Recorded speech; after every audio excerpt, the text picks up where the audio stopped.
आज हम बात करने वाले हैं बाबा साहब B.R. अम्बेडकर के विचारों के बारे में।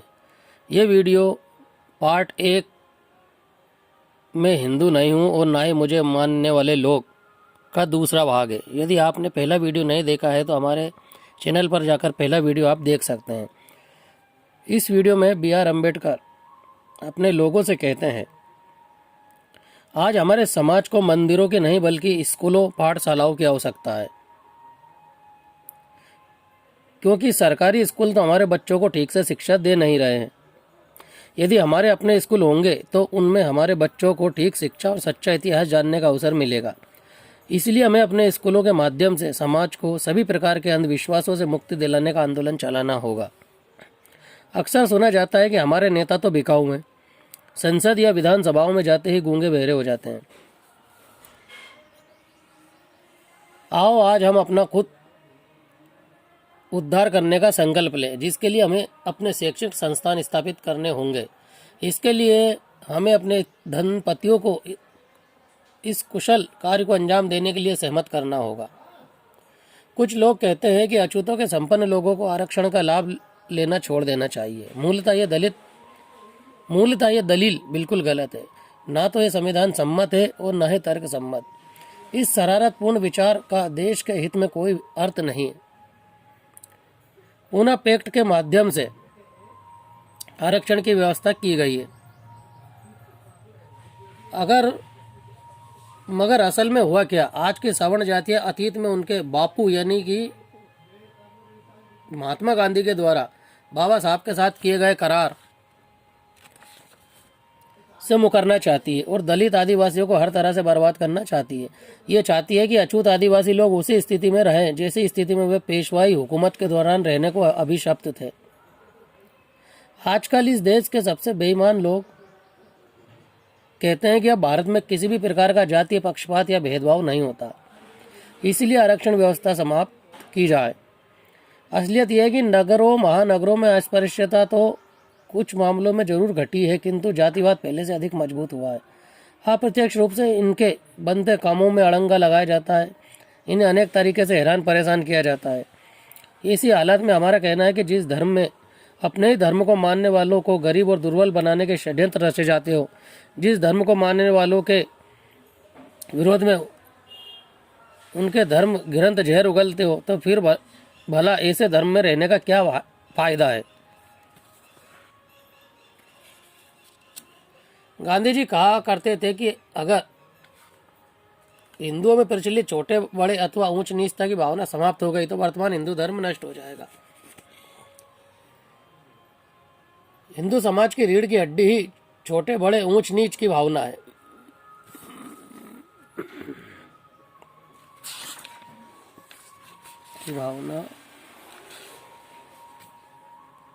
डॉक्टर अंबेडकर का भारतीय संविधान तैयार करना व विधि मंत्री पद पर आरूढ़ रहना, बाबू जगजीवन राम का केंद्रीय मंत्रिमंडल में भिन्न भिन्न विभागों का मंत्री बने रहना मनु धर्म शास्त्र का घोर उल्लंघन है।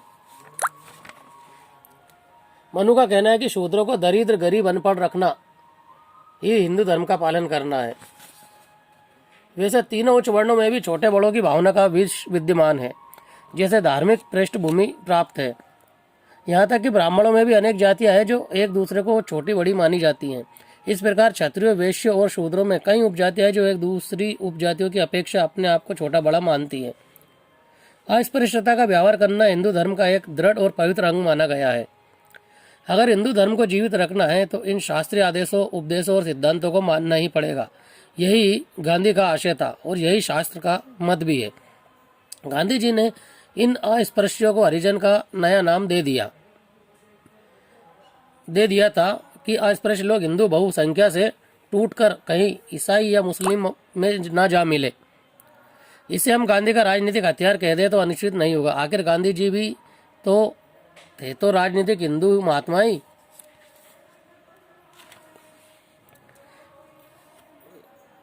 भारत को स्वतंत्र हुए चौथाई शताब्दी से भी ऊपर का समय बीत चुका है। भारत सरकार ने इस ओर कुछ पग जरूर बढ़ा है, किंतु वह सफल नहीं हो सकी है। वह अपने सामाजिक अन्याय को खत्म करने में एक तरह से नाकाम साबित हुई है।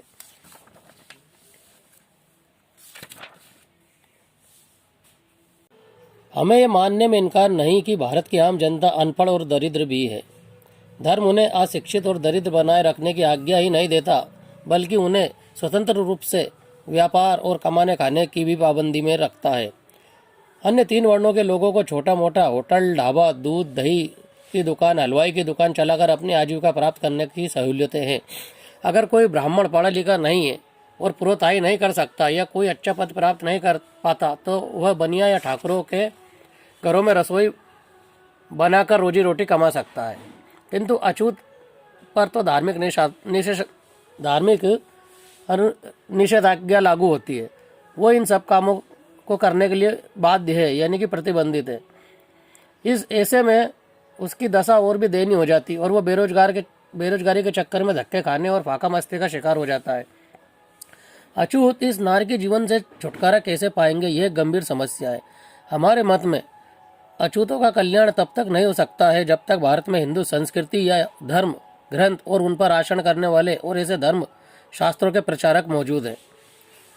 कई सदियों से अछूत इस दास्ता को सहन कर रहा है और कोई व्यक्ति या महापुरुष ऐसा नहीं जो इनकी बात को आगे ले जा सके या इस समस्या को मिटा सके। मगर सवाल पैदा होता है कि इन करोड़ों अस्पृश्यों का कल्याण कैसे हो।